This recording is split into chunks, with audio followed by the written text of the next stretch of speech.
علیہ وسلم بخاری دی حدیث ہے اور قسم خدا دی پوری مخلوق دے اندر آدم علیہ السلام کو لا کے قیامت تک جن لوگ آنے لے انہوں نے اندر اگر سب کو زیادہ اپنے رب کا شکر گزار کرتا ہے ساڑھے آپ کو ملن ساڑھے نبی محمد رسول اللہ تو بن کے کسے نے رب کا شکر ادا نہیں کیتا حضور رب نے بندے شاکر بندے نے میرے آقا نامدار صلی اللہ علیہ وسلم کی سب نے باوجود حضور کی آجزی دیکھو قسم خدا دی بخاری دی حدیث ہے میرے آقا نامدار صلی اللہ علیہ وسلم رات کو کھڑے ہوندے سن عبادت فرماندے سن اللہ دی عبادت واسطے کھڑے ہونا حضور نے کیا بچ رہنا تے کیا بچ کھڑے رہنا بساؤ کا 10 پارے 15 پارے 20 پارے میرے آقا نامدار نے پڑھ دینے نے رکوع جانا تسبیحات پڑھتے رہنا سجدے جانا تو اٹھن کا نام کوئی نہیں حتیٰ کہ جگہ تر ہو جانی اتنا رونا میرے آقا نامدار صلی اللہ علیہ وسلم نے اللہ کے حضور گر گڑانا ایک دن سیدہ طیبہ طاہرہ عابدہ ساجدہ سدی اما باپ سیدہ اما عائشہ صدیقہ سلام اللہ علیہ فرمانیہ نے یا رسول اللہ صلی اللہ علیہ وسلم تسا اللہ نے حضور انہا کیوں گڑ گڑانے جے انہا رو دے جے قیام جرو دے جے رکوع جرو دے جے سجدے جرو دے جے اتحیات جرو دے جے حتیٰ کہ تاری ساری رات یا رسول اللہ رہنے گزر جاندی ہے جبکہ رب العالمین نے توانے بارے دے قرآن مجید دے اندر سورۃ فتح دے اندر یہ فرمایا ہے لیغفر لک اللہ ما تقدم من ذنبک وما تأخر سبحان اللہ نعرہ تکبیر نعرہ رسالہ نعرہ تحقیق نعرہ غوثیہ توانے بارے رب العالمین نے سورۃ فتح دے اندر فرمایا ہے لیغفر لک اللہ ما تقدم من ذنبک وما تأخر محبوب توانے صدقے اسا پچھلیاں نو ہی معاف کیتا ہے توانے صدقے اگلیاں نو ہی معاف فرمایا نعرہ تکبیر نعرہ رسالت عظمت و شان مصطفیٰ عظمت و شان مصطفیٰ عظمت و شان مصطفیٰ قیامت والے دن قسم خدا دی آدم علیہ السلام سے لا کے عیسیٰ علیہ السلام تک بخشش ہر ایک نے میرے آقا نامدار دے طفیل ہونی ہے کوئی حضور دے طفیل نہیں بخشیا جانا میدان معاشر دے اندر نفسہ نفسی دا عالم ہونا ہے ہر ایک نو شفاعت ملے گی میرے آقا نامدار دی تاں جا کے بخشے درستے کھلن گے میرے آقا نامدار اس سب دے باوجود جنو سیدہ عائشہ صدیقہ نے کیا یا رسول اللہ اللہ نے تواڈے صدقے اگلیاں نو بھی معاف فرمایا ہے پچھلیاں نو بھی معاف فرمایا ہے تسا اس کے باوجود انہا رو دے جے انہا گڑ گڑانے جے اللہ کے حضور اس نے کی وجہ ہے کہ میرا آقا نامدار نے گل جواب دیتی ہو مسلمانوں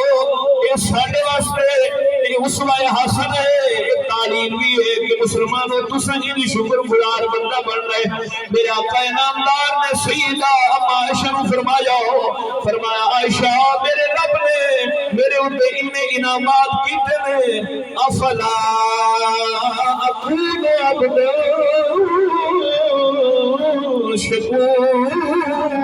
شکورا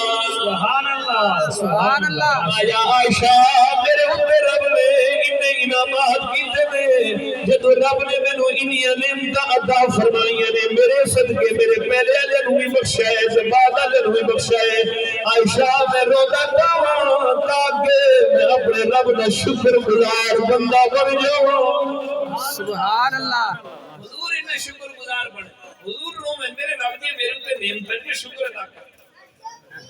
قسم خدا دی جدو رب دا نبی سید الانبیاء ہو کے جن صدقے کائنات دا نظام رب چلاوے جن محور و مرکز ساری دنیا دا نظام چلے او رب العالمین دے ان شکر گزار بنن تے ساڈا تہاڈا دی عطا بن گئے اسا ایک ایک نعمت تے رات نو گڑ گڑا کے روئیے قسم خدا دی جنہاں کول اکھاں نہیں انہاں کول پوچھ کے دیکھو جنہاں کول اکھاں نہیں نے انہاں کول پوچھ یار اکھ دی کی قدر ہے او کہے گا دنیا جہان دی دولت لے لو پر مینوں اکھ عطا کر میاں چلن واسطے پیر نہیں اندے کول پوچھ کے دیکھو کہندا یار میری ساری جائیداد لے لو مینوں پیر دے دے وہ جنہ جسم نہیں کوئی عضو کم نہیں کرتا اپنے ہر عضو کے بدلے قسم خدا دی سارا کچھ دین واسطے تیار ہے پر جنہ کول ہے او قدر کوئی نہیں وہ اگے نہ سوچنا پھردا ہے اساں نے شکر کیوں پڑھنے اگے تک نہیں میرے آقا انعامدار صلی اللہ تعالی علیہ وسلم نے تعلیم کے طور پہ سانو فرمایا دنیا دے او بندہ کامیاب ہے فرمایا جڑا اپنے دین دے معاملات وچ اوتے والے نوں دیکھے تے دنیا دے معاملات دے تھلے والے نوں دیکھے او بندہ کامیاب ہے مثلا ایک بندے دے کول اگر جناب ہیلی کاپٹر ہے تو یہ خواہشہ میں لگیا ہے یار میرے کو ہیلی کاپٹر میرے کو موٹر سائیکل ٹھیک ہے کتے دی نہ خواہش ہے دنیا والے پاسے اضافے کی خواہش نہ رکھ تو دنیا دے معاملات وچ اپنے تو تھلے دے نہیں تے دنیا ایک ایسی چیز یاد رکھنا نبی علیہ السلام نے فرمایا نا دو بندے دا پیٹ صرف جہنم ہی بھر سکتی انہاں دا پیٹ نہیں بھریا جائے عرض کیتی کہ یا رسول اللہ کیڑے فرمایا ایک تے وہ عالم جنہوں کتاباں دا چسکا بہ جائے مطالعے دا چسکا بہ جائے فرمایا او دا پیٹ نہیں بھریا جا سکتا او تے جناب جنہ مرضی پڑھ کے میں ان مطالعہ کرنا تے چیزیں دا پتہ چلتا ہے ایک بزرگ دا میں واقعہ پڑھ رہا سا رد المحتار تے مقدمے جلامہ شامل لکھا آخری وقت آیا نا جدے انہوں کو پوچھا کہ حضور خواہش کیے تو فرمان لگے وہ اکھاں جناب کچھ بند کیتیاں نے گرگرے دی حالت سی جناب تے آخری وقت چل رہے ہو جو کہتے ہیں یار وہ فلانا فتاوہ چکنا ان کی دوسری جلد دے اندر فلاں امام نے مسئلہ کی بیان کیا آخری وقت دی آئی کفیت مطالعہ لیے جلنا جناب کتابہ دی طرف توجہ